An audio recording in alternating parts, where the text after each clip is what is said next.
Hermanos y hermanas, presentes y televidentes, el Señor nos reúne nuevamente en este día en que la Iglesia recuerda a Santa Escolástica, hermana gemela de San Benito. Unidos en las entrañas maternas, parece que tienen un mismo destino y sus amores y sus vidas irán paralelos. Consagrada a Dios desde la infancia, sufrió la lejanía de su hermano cuando éste se fue a estudiar a Roma. Ayudó a su hermano a fundar la orden de Benedictina de mujeres con una regla similar a la orden de San Benito. Eran hermanos que se querían entrañablemente. La noche en que Santa Escolástica muere, vio su hermano subir una cándida paloma a los cielos. Era el alma de su hermana, que ascendía a la mansión de los bienaventurados. Ahora comenzamos esta celebración y con gozo cantemos recibiendo a Fray Luis Olmo de la Pata Clara.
Del Padre, y del Hijo, y del Espíritu Santo. Amén. La paz y el bien sean siempre con todos ustedes. Y con tu espíritu.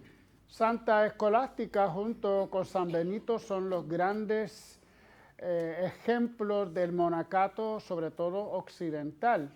El monacato oriental comenzó quizá un poco antes en la historia de la Iglesia, pero también en Occidente, gracias a San Benito, por otro lado también gracias a San Patricio, allá en Irlanda y en otros lugares, el monacato se extendió prontamente, una manera de vivir el Evangelio consagrados al Señor viviendo, pues todavía no se declaraban así muy claramente los votos, ¿verdad? Pero bueno, sí, un poquito se va más o menos haciendo toda una teología de cómo nos consagramos a través de la castidad, de la obediencia y también de la, se me olvida la otra, castidad, obediencia y pobreza.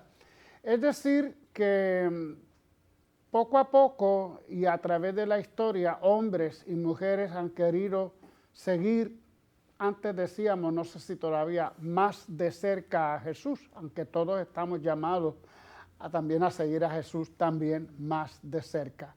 Pero de todos modos celebramos la vida consagrada, la vida religiosa, celebramos el que haya personas que nos muestren lo que sería el reino de Dios, lo que es querer vivir en el reino de los cielos, y eso es un poco la imagen que nos ofrece, la aportación que nos ofrece la vida consagrada. Bueno, pues vamos a comenzar nuestra celebración reconociendo nuestros pecados.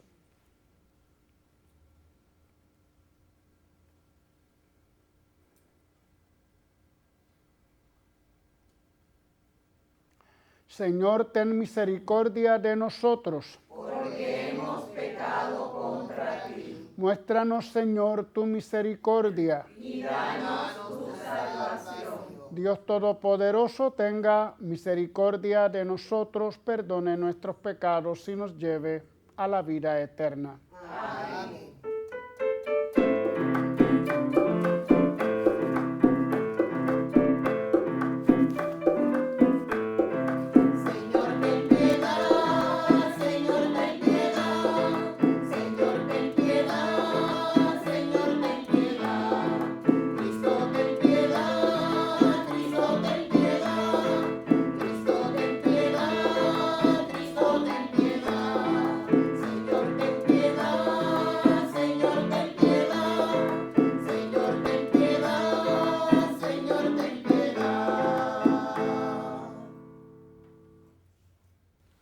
Oremos.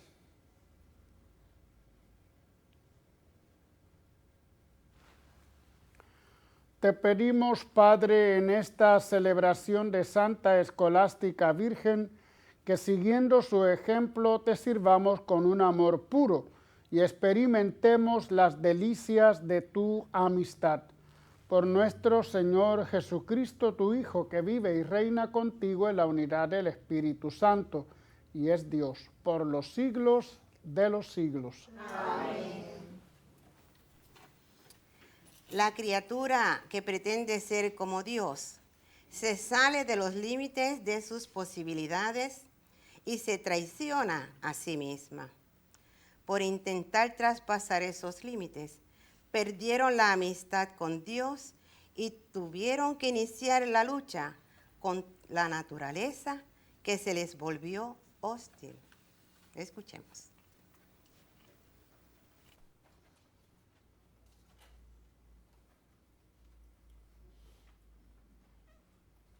Lectura del libro de Génesis.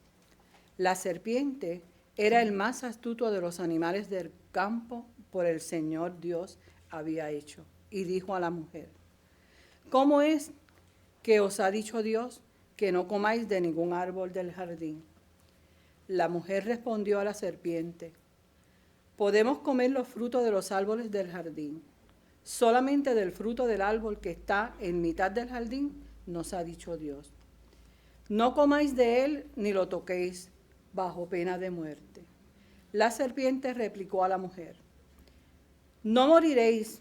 Bien sabe Dios que cuando comáis de él, se os abrirán los ojos y seréis como Dios en el conocimiento del bien y del mal. La mujer vio que el árbol era apetitoso, atrayente y deseable, porque daba inteligencia. Tomó el fruto, comió y ofreció a su marido, el cual comió. Entonces se les abrieron los ojos a los dos y se dieron cuenta de que estaban desnudos. Entrelazados hojas de higueras y se los ciñeron. Oyeron al Señor que paseaba por el jardín a la hora de la brisa. El hombre y mujer se escondieron a la vista del Señor, Dios entre los árboles del jardín. Palabra de Dios. Te alabamos, Señor.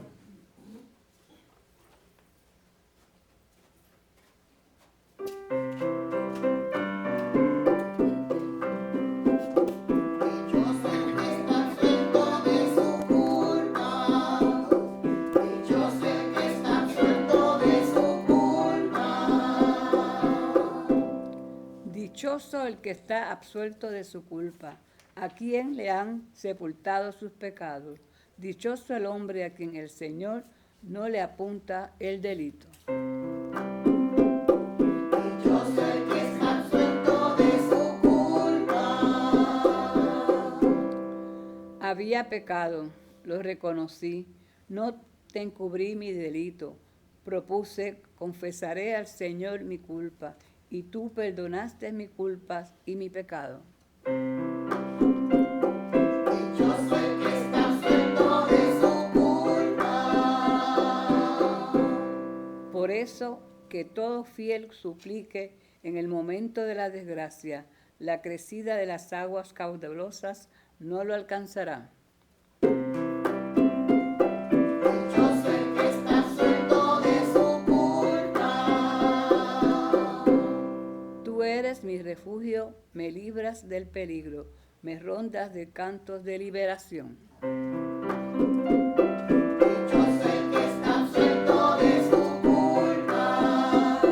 Dichoso el que está absuelto de su culpa.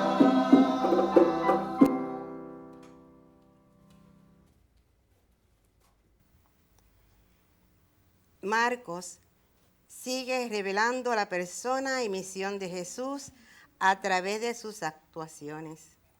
La curación del sordomudo nos habla de nuestro vivir y accionar cristianos, abiertos a la palabra de Dios siempre y abiertos a nuestros labios para proclamarla.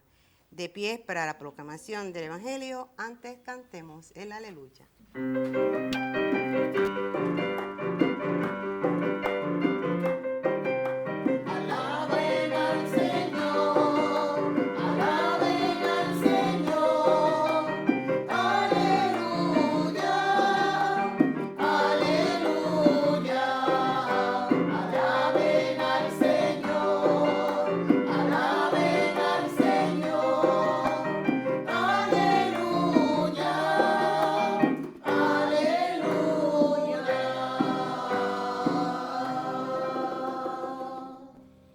Ábrenos el corazón, Señor, para que aceptemos las palabras de tu Hijo.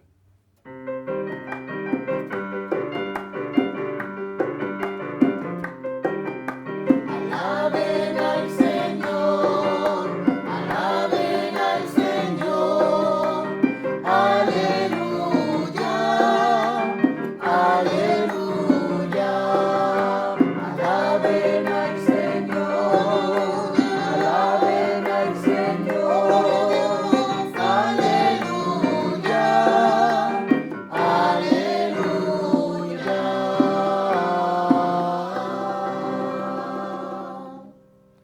El Señor esté con ustedes. Del Santo Evangelio según San Marcos. Gloria a ti, Señor. En aquel tiempo dejó Jesús el territorio de Tiro, pasó por Sidón, camino del lago de Galilea, atravesando la Decápolis, y le presentaron un sordo que además apenas podía hablar, y le piden que imponga las manos. Él, apartándolo de la gente a un lado, le metió los dedos en los oídos y con la saliva le soltó la lengua. Le tocó la lengua y mirando al cielo suspiró y le dijo, Efetá, es decir, ábrete. Y al momento se le abrieron los oídos, se le soltó la traba de la lengua y hablaba sin dificultad.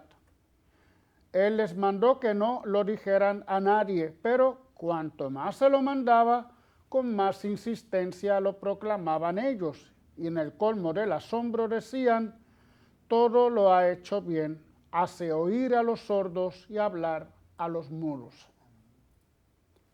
Palabra del Señor. Gloria a ti, Señor Jesús. En Dios pongo mi esperanza y confío en su palabra. En Dios pongo mi esperanza y confío en su palabra.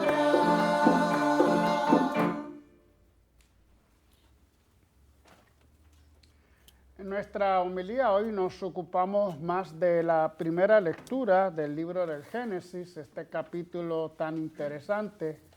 Hay que decir que tanto el capítulo 2 como el capítulo 3 son escritos en el, vamos a decir, siglo X antes de Cristo,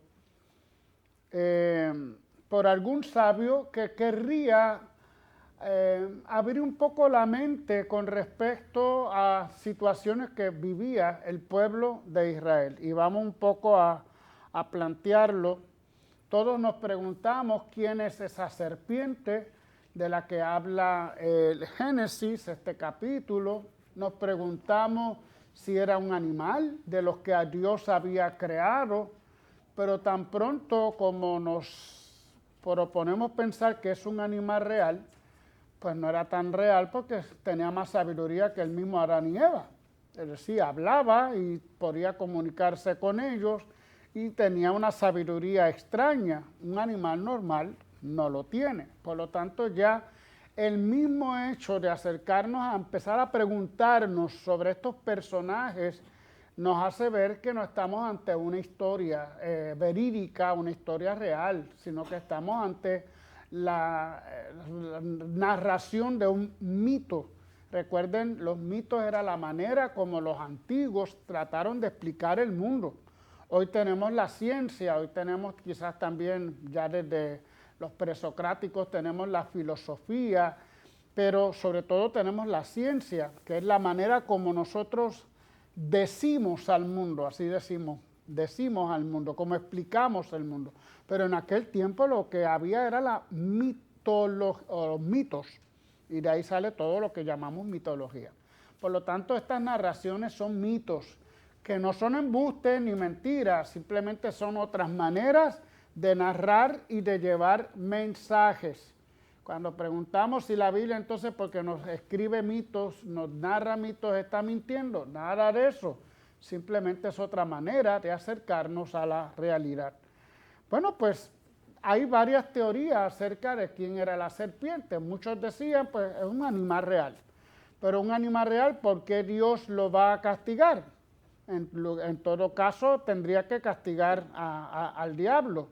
Algunos dicen era simplemente símbolo del diablo, una especie de disfraz literario, pero tenemos que decir que ni en el Génesis, ni en el Pentateuco, en los libros más antiguos, ni en los profetas, ni en los libros históricos, aparece la figura del diablo. Eso aparecerá, ya les diré cuándo. Por lo tanto, no es que la serpiente sea precisamente el diablo, como ha llegado un poco a nuestro mundo de hoy. Algunos también dicen pues, que la serpiente representa los malos deseos, las pasiones, la vida de placeres sensuales sobre todo, pues esa frasecita de que ellos vieron que estaban desnudos, ¿verdad? Entonces asocian la serpiente con esa realidad. Hubo un problema también con este texto porque todos hablamos de la famosa manzana, ¿verdad? Y cuando leemos el texto no aparece manzana por ningún lado. Pero ya quedó tanto en la pictografía como en las películas, como en el saber normal, la manzana de Eva y de Adán. En la Biblia no habla de manzana, sino que habla de fruto prohibido. Entonces, ¿por qué decimos manzana? Bueno, porque en latín manzana es malus. Se escribe o se describe con la palabra malus. Y el mal se describe con la palabra malum, al decir que habían comido del fruto prohibido, es decir, del malus, entonces se asoció muy fácilmente con el mal. Así que una corrección que tendríamos todos que hacer. Vamos a ver entonces qué es la serpiente. Sobre todo la serpiente es en la cultura cananea símbolo importante religioso, muy asociado a un dios, pero de eso también hablaremos. Casi todas las civilizaciones antiguas, o algunas, bueno, hablamos de los sumerios, de los acádicos, podemos hablar también hasta incluso de los egipcios, asociaban la serpiente con tres realidades. Una, la inmortalidad. Por eso de que la serpiente continuamente cambia su piel, pues se pensaba que eso le garantizaba la juventud eterna y por eso se asociaba a la inmortalidad. Pero también se le asocia a la fecundidad, por eso de arrastrarse en la tierra. Recordemos que las diosas o los dioses de la tierra eran los dioses de la fertilidad y por lo mismo, pues la serpiente, al ser un animal terrero, pues se asocia mucho a eso de la fecundidad. De eso vamos a hablar ahora también. Estoy hablando muchas cosas al principio. Pero también a la serpiente se les asociaba con la sabiduría, con las ciencias ocultas. ¿Por qué? Porque no tiene párpados y su mirada es penetrante y eso rápido lo asocian a sabiduría y a conocer cosas ocultas. Por eso algunos dioses que eran asociados con la tierra, a veces se les representaba como serpientes. Yo no sé si es el caso de Amón, por ejemplo, en Egipto, que es un dios también de lo oculto, de la fertilidad. Sus templos, en vez de ser pirámides, eran templos hacia abajo, como oscuros, cada vez más oscuros. Cuando se encuentra uno con la capilla del dios, ya es un sitio oculto. Y así que hay toda una relación entre sabiduría, ciencias ocultas, conocimiento de todo en el mundo asociados a estos dioses de la antigüedad. Tendremos que recordar que para los israelitas su Dios Yahvé era un Dios trashumante como ellos, un Dios que caminaba con ellos en el desierto, un Dios que le ayudaba a resolver las diferentes situaciones que ellos iban viviendo en el desierto.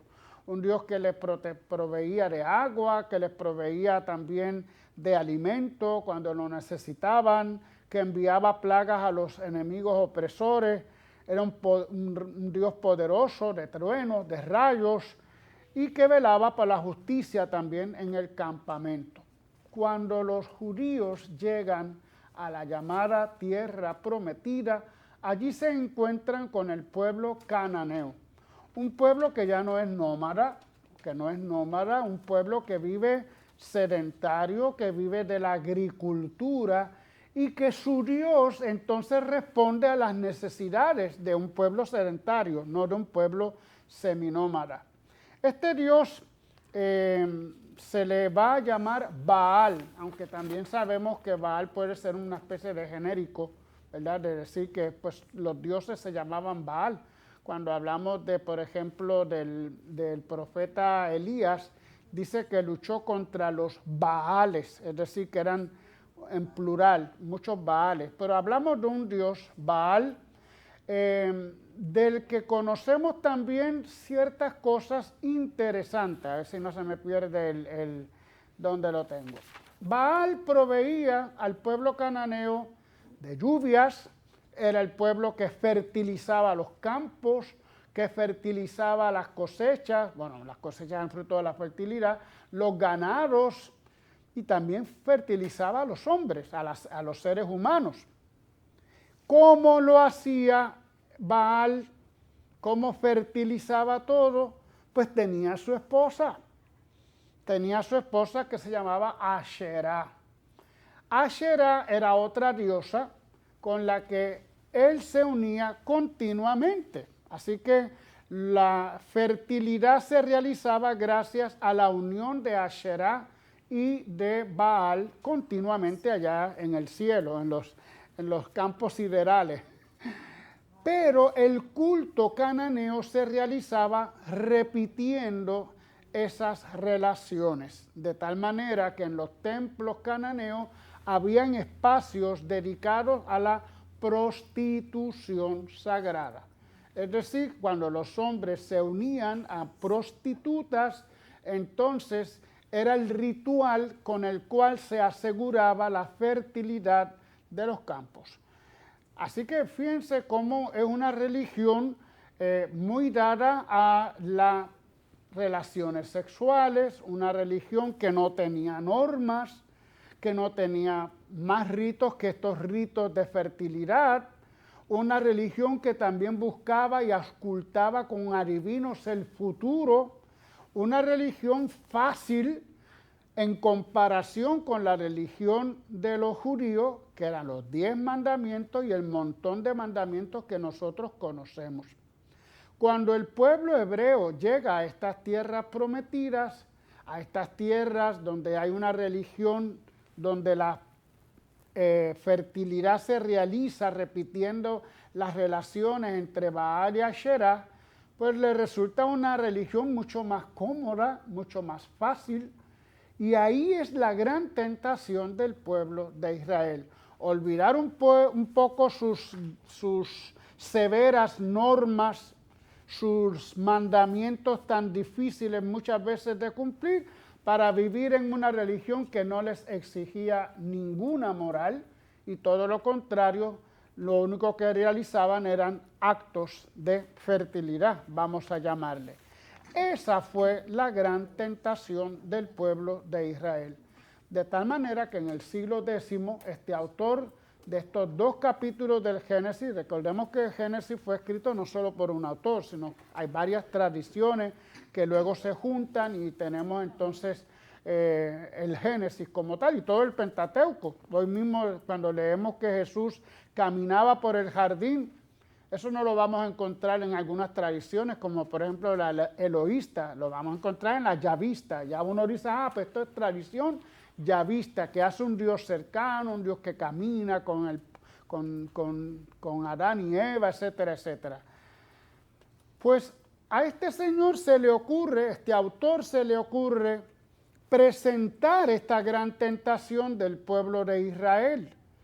Y entonces hace esta narración donde utiliza precisamente el símbolo de la serpiente, que no es otra cosa que la representación de la religión cananea. La serpiente a quien representa es a la religión cananea, de la fertilidad, de los cultos de las hierórulas, como se le llamaba a las prostitutas sagradas, que no exigía mucha moral. La gran tentación, por eso la serpiente está tentando a Adán y Eva. Y por eso la serpiente les dice, si ustedes comen de ese fruto, les advierte, van a conocerlo todo. Un poco refiriéndose a esas prácticas de auscultar el futuro a través de adivinos. Para los judíos no era correcto, porque Dios es el que conoce realmente y el que sabe y el que tiene en sus manos el futuro del hombre. El hombre no puede entonces agarrar el futuro con simplemente creer que sabe sobre el bien y sobre el mal.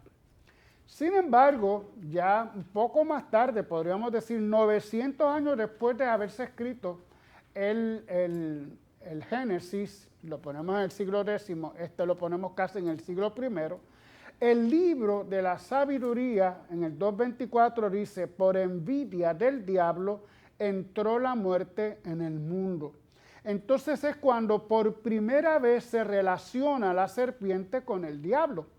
Y de ahí pues se hizo popular fácilmente representar al diablo o verle en la figura y en el símbolo de la serpiente. Pero el autor del Génesis no lo está haciendo así y los libros antiguos no están hablando precisamente de esta situación. Cuando leemos, por ejemplo, a Job, que habla del diablo, y pues ya son libros mucho más modernos con respecto a los grandes libros antiguos de los profetas, los libros históricos y el mismo Pentateuco.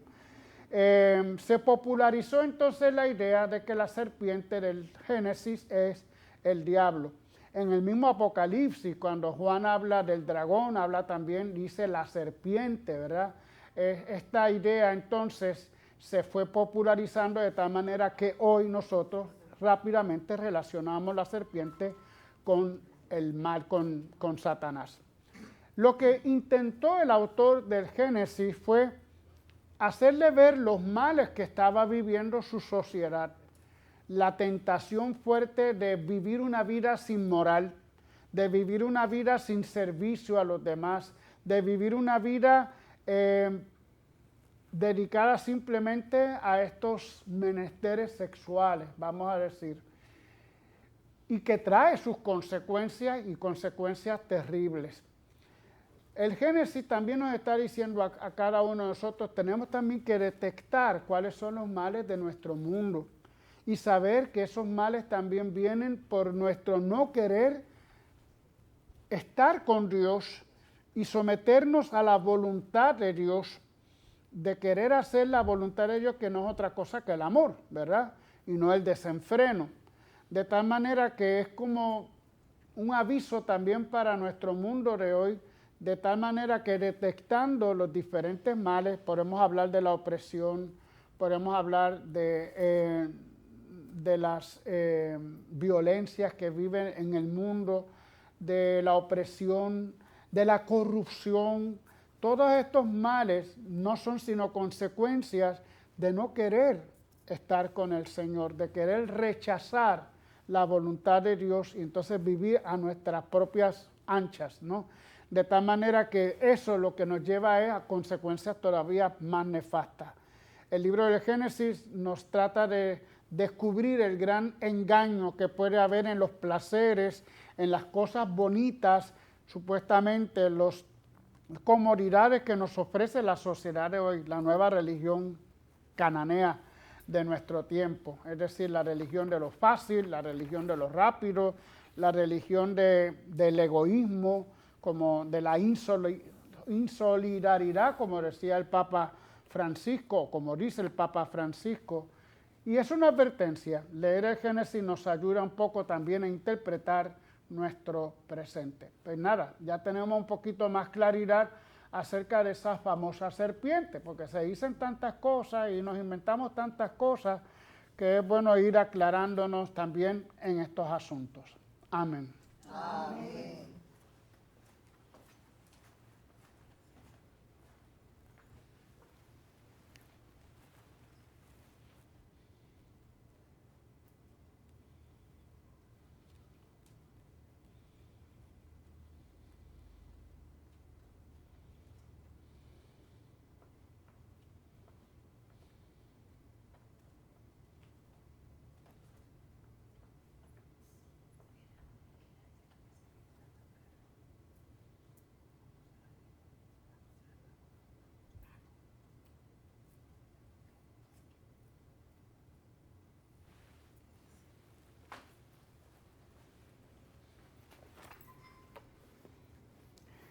Nos ponemos todos de pie, dirijamos nuestra oración a Dios, que quiere que todos los hombres se salven y lleguen al conocimiento de la verdad. Por la iglesia, para que firme en la verdad y el bien, muestre a la humanidad el rostro compasivo y misericordioso de Dios, roguemos al Señor. Por los que tienen en sus manos el gobierno de nuestra patria, para que no se dejen seducir por falsos atractivos del poder y la ambición, y sirvan con honradez al bien común, roguemos al Señor. Por los que no ven, no oyen o no hablan, por los que no pueden valerse por sí mismos, para que encuentren quien, en nombre de Jesús, los acompañen y ayuden, roguemos al Señor.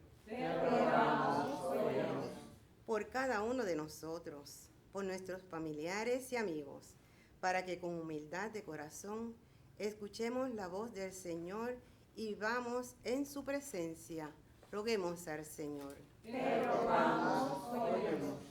Por la salud de sacerdotes, diáconos, religiosos y religiosas, y por Nelly Benítez González, Carlos Abreu, Jonathan Avilés, Gilberto Vargas, Carmen Lugo de Orange, José Juan Álvarez, familia Colón Blanco, Maribel García, Víctor Figueroa, Ixia Díaz, Sonia Donato, Miguel Ayala, enfermos de la parroquia Santísima Trinidad, enfermos de Santa Bernardita, por Marta Otero, por Elisa Torres Cruz, esposo Sánchez, familia Colón Rolón, familia Carmen Colón, Carmona Colón, familia Colón González, Avalia, Yesmarí Martínez Pérez, roguemos al Señor. Roguemos por el eterno descanso de sacerdotes, diáconos, religiosas y religiosos. Iris Sol Benítez González, Venancia González Roldán, Arnaldo Salgado Marrero, Maribel Otero Correa, Sonia M. Pagán Rodríguez, Isabel García de Reyes, Ana Rodríguez Hernández, Santos Alonso, difuntos de la familia Orange Olmo, Gilberto Irizarry, José Claudio, Edgardo Blanco y Lola, Carmen Pagán Ocasio, difuntos de la familia Collazo del Valle, difuntos de la familia Ramos Rivera, difuntos de la familia Rosa Rosa, José Cardona González, Felicita Rivera, Edwin Ayala, Gaspar Orozco, Esteban Fontanes, Elizabeth Valentín, familia Colón Rolón y difuntos de la familia Sánchez Montero, roguemos al Señor. En acción de gracias por la intención especial de Lourdes Rivera, por nuestros amigos y amigas de Teleoro, cuyas intenciones y peticiones han sido colocadas junto al sagrario, roguemos al Señor.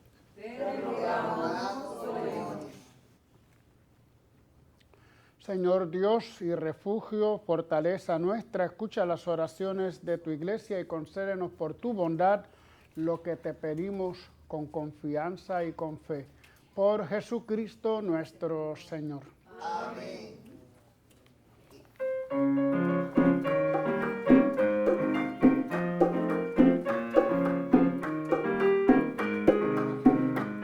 Queremos ofrecerte, Señor, nuestros cuerpos como hostias vivas.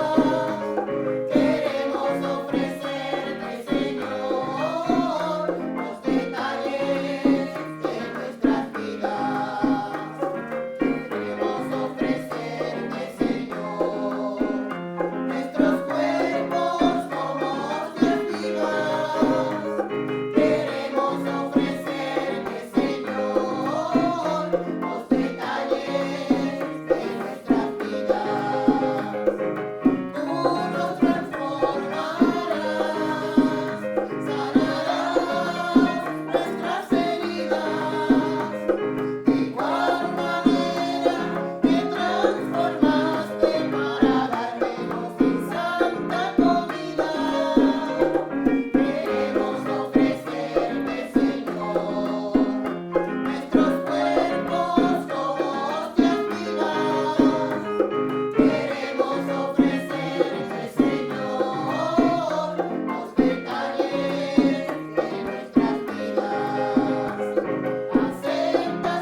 Oren, hermanos, para que este sacrificio mío y de ustedes sea agradable a Dios Padre Todopoderoso.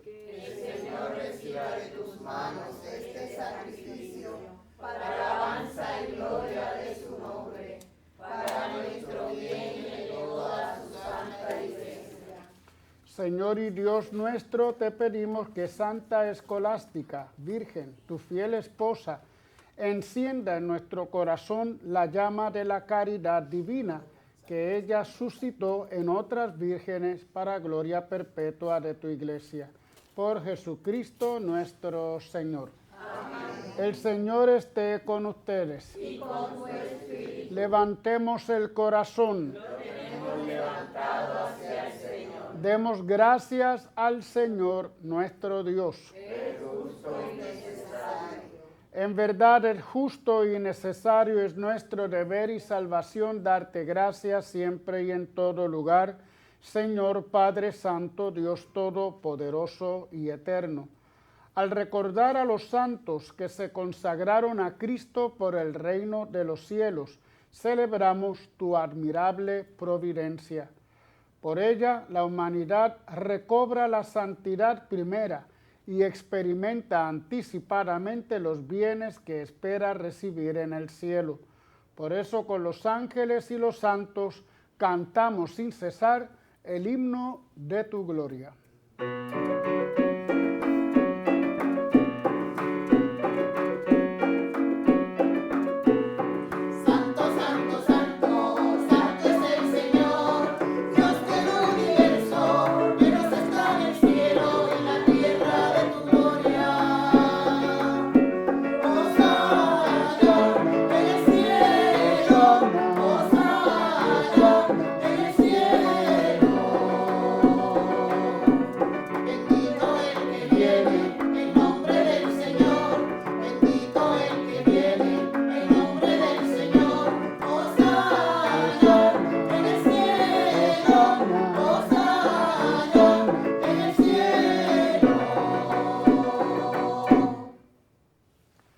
Santo eres en verdad, Padre, y con razón te alaban todas tus criaturas, ya que por Jesucristo, tu Hijo, Señor nuestro, con la fuerza del Espíritu Santo das vida y santificas todo, y congregas a tu pueblo sin cesar, para que ofrezca en tu honor un sacrificio sin mancha, desde donde sale el sol hasta el ocaso.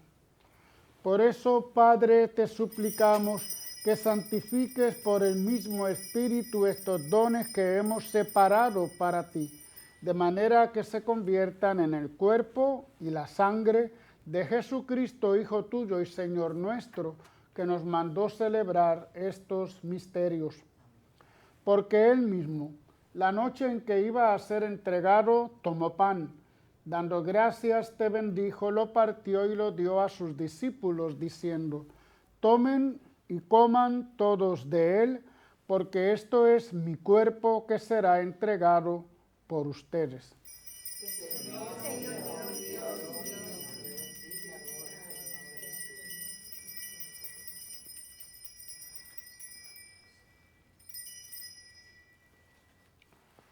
Del mismo modo, acabada la cena, tomó el cáliz y dándote gracias, de nuevo lo pasó a sus discípulos, diciendo: tomen y beban todos de él, porque este es el cáliz de mi sangre, sangre de la alianza nueva y eterna, que será derramada por ustedes y por muchos para el perdón de los pecados. Hagan esto en conmemoración mía.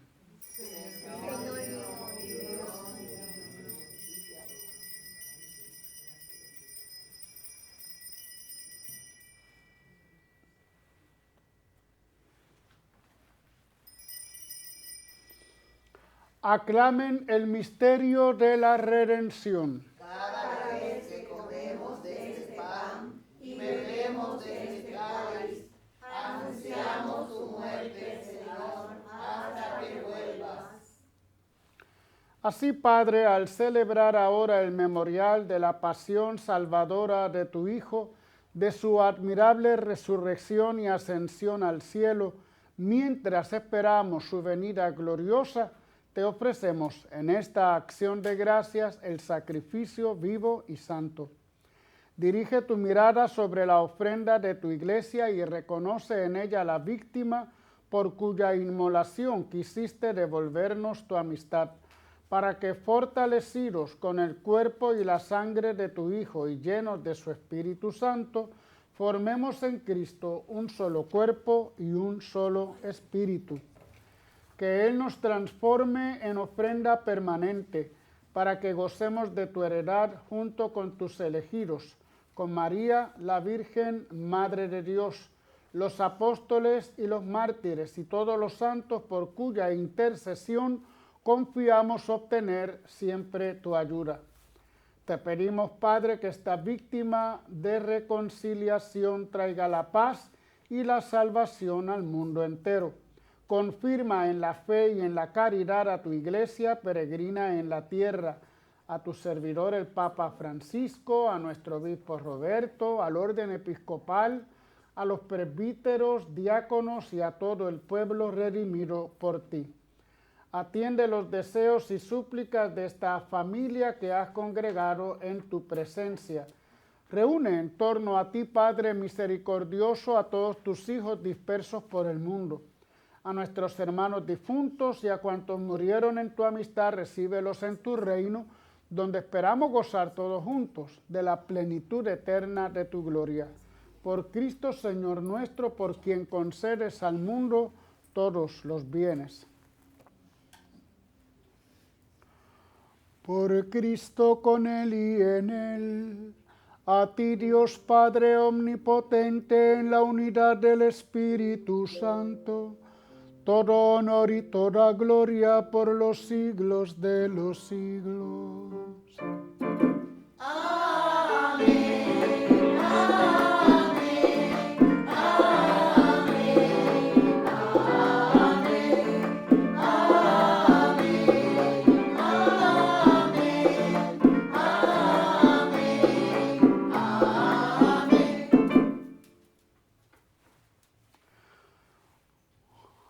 Unidos en el amor de Cristo por el Espíritu Santo que hemos recibido, dirijámonos al Padre con la oración que el Señor nos enseñó. Padre nuestro que estás en el cielo, santificado sea tu nombre. Venga a nosotros tu reino. Hágase tu voluntad en la tierra como en el cielo. Danos hoy nuestro pan de cada día. Perdona nuestras ofensas, como también nosotros perdonamos a los que nos ofenden. No nos dejes caer en la tentación y líbranos del mal. Líbranos de todos los males, Señor, y concédenos la paz en nuestros días, para que, ayudados por tu misericordia, vivamos siempre libres de pecado y protegidos de toda perturbación, mientras esperamos la gloriosa venida de nuestro Salvador Jesucristo.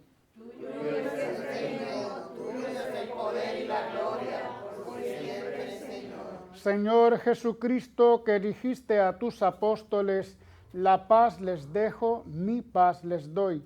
No tengas en cuenta nuestros pecados, sino la fe de tu iglesia, y conforme a tu palabra, concédele la paz y la unidad, tú que vives y reinas por los siglos de los siglos. Amén. La paz del Señor esté siempre con ustedes. Y con tu espíritu. Nos damos fraternalmente un saludo de paz.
Este es Jesús, nuestra paz. Él es el Cordero de Dios que quita el pecado del mundo. Dichosos los invitados a la cena del Señor.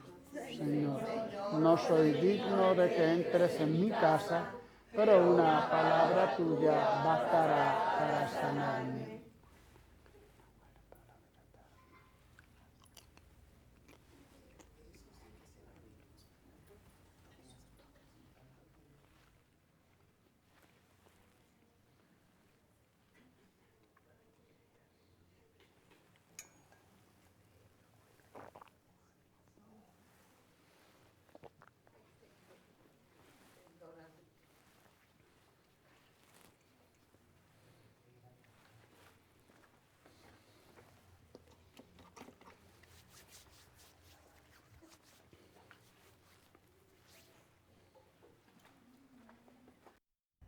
Invitamos a nuestros hermanos y hermanas televidentes a hacer la siguiente comunión espiritual. Creo, Jesús mío, que real y verdaderamente estás presente en este augusto sacramento. Y por defender esta verdad, daría gustosamente mi sangre y mi vida. Yo te amo con todo mi corazón, porque te amo me pesa haberte ofendido. Ven a mi alma, haz morada en ella. Yo te abrazo, amor mío, y me doy todo a ti. No permitas que jamás me separe de ti.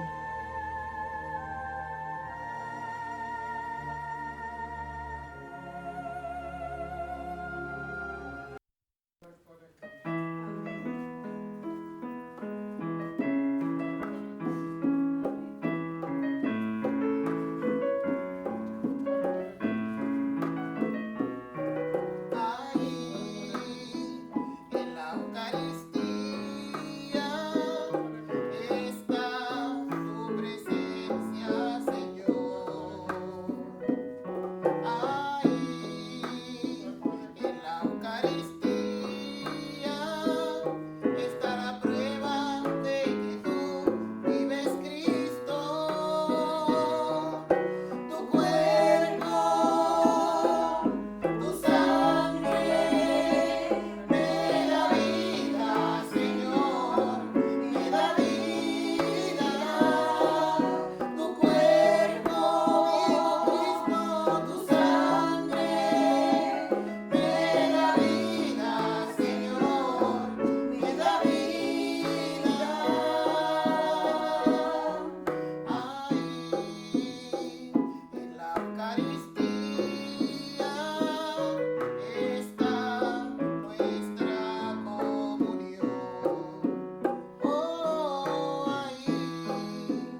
Oh alto y glorioso Dios. Ilumina las tinieblas de mi corazón. Y dame fe recta. Esperanza cierta. Caridad perfecta. Sentido y conocimiento, Señor. Para que cumpla tu santo y verdadero mandamiento.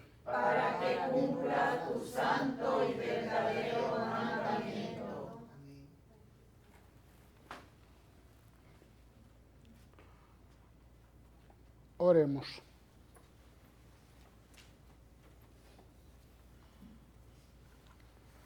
Dios Todopoderoso y Eterno, Padre de consuelo y de la paz, concede a tu familia aquí congregada para alabarte en la conmemoración de tus santos, que por los misterios recibidos obtenga el anticipo de la redención eterna. Por Jesucristo nuestro Señor. Amén. Agradecemos a nuestros hermanos de Junte para Yahvé y sobre todo a nuestra hermana Irma Soto, que cumple años. ¿Cuántos no nos quiere decir, verdad? Pero todavía es joven. Así que muchas bendiciones y muchas felicidades.